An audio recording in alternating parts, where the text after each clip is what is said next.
లూకాసు వార్త 17:28-29 వచనాలు.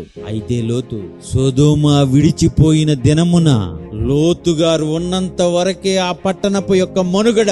లోతు నీతిమంతుడైన లోతు ఎప్పుడైతే ఆ పట్టణము నుండి బయటికి వచ్చాడో ఆ పట్టణం భస్మం అవటం మొదలు పెట్టింది. లోతున్నంత సేపు పైనుంచి అగ్ని కూడా రాలేదండి. లోతున్న పట్టణం, లోతే గనక అదే పట్టణంలో ఉంటే ఆ పట్టణం కాలదు, తగలబడదు. గుర్తుపెట్టుకోండి, నీతిమంతులున్నప్పుడే, దేవుని భక్తులు దేశంలో ఉన్నప్పుడే దేశం కాపాడబడతది.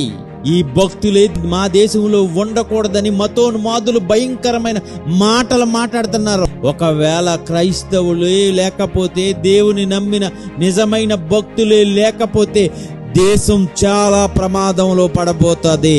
చాలా ప్రమాదంలో పడబోతుంది. పిల్లరా, భక్తి కలిగిన వారు దేశంలో ఉండాలి.